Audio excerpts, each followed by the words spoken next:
Hello and welcome to my video, revision activity number 6 on quizzes. Please subscribe to me on YouTube, Teaching and Learning. Please email me, oliverfurnivall@gmail.com if you have any questions about anything you see on my videos, and at Twitter @IBcoordinator_. The revision videos that I'm doing are based on a document I've created, which is here called Revision Techniques, which I'll show later in this video.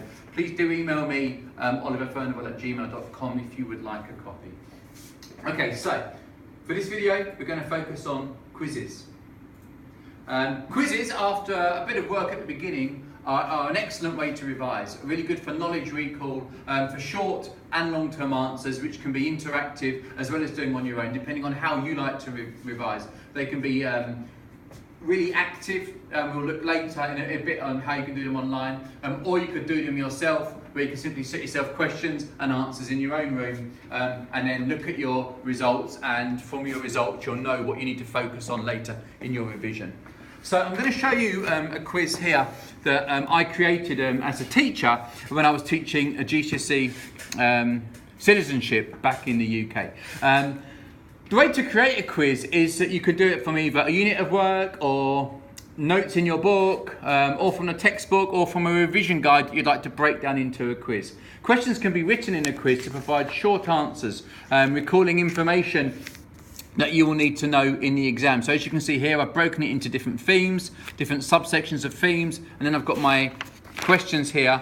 You can see one sentence answers through to bullet points, with lots of different answers needed for the exam. Now, depending on the type of work being revised, you could do the quiz in the form of multiple choice, you could do the quiz in the form of a gap fill, or you could do the quiz in the form of summarising paragraphs, matching information, true or false. As you can see here, this was one I produced for my students. What I did with this quiz was I would say to students, maybe homework, set yourself the target of, let's say, question 67 through to the end of the topic, which if I can find, maybe 127, maybe give them 1-2 weeks to do that, and then you can have a big end of half-term quiz, or if you'd like to do it smaller, you could do like a weekly quiz, 67 to 77, okay? So this is one you could create yourself. What you can do when you want to make a quiz is you could make it interactive. You could decide amongst your friends that you decide to do one part of the unit and your friends can do another part of the unit, break it up even in the class, and from then you can put the quiz together. You can photocopy it, or you can email questions and answers to each other, okay? From that, what I'm going to show you now is, again, I'm going to go back to the website I showed in my previous video, which is called Quizlet. In my previous video, I showed how we can use flashcards on this website, but also on this website, Quizlet, you can just find quizlet.com. You can do tests, okay? So the website does the hard work for you. So you can create your key term and your definition, or if you like, questions and answers, and then all you've got to do really is press the word test, and this website creates different quizzes for you. So we have written questions where you can type the answer there, matching questions where you can see 1A, B, C, etc. Multiple choice I was speaking about earlier, true false questions, okay, and then you can check your answers, okay, and what you can do is you can test yourself. You can maybe make it a competition between friends. Now all I've done there is give the definition of key terms. I've done none of the work. Quizlet itself has done all that for you. There's another excellent website called Kahoot. All you do is you go to Kahoot, and what happens is you go to Kahoot and you create your own quiz, okay?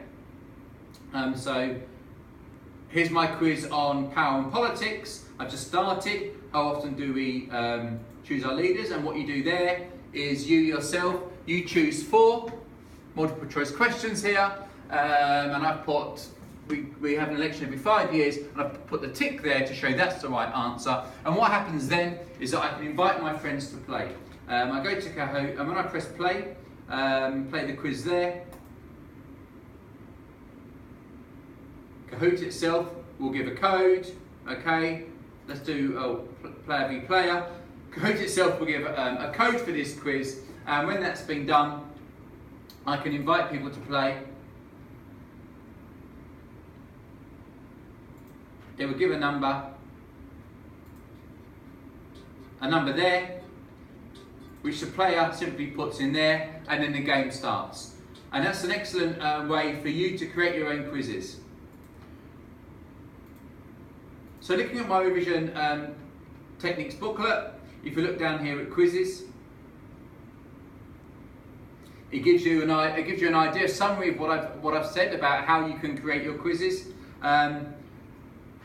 And just a few ideas about the outcomes, explaining that when you have the quiz done for you, a good idea is to do the quiz and keep an eye on your score, okay? Because it could be that you could do the quiz 1 week, go back a week later, see if your scores improve. And the key thing is for your revision then is if your score isn't improving on a topic or part of a topic, you now know where you need to focus your revision, okay? Also, in creating the quizzes, you need to find the correct answer. So you need to actually take on the role of the teacher. So in creating the quiz, you're the teacher, you've looked through your notes, you've looked through your book, and you've found an answer. So you're actually learning in the creation of the quiz, okay?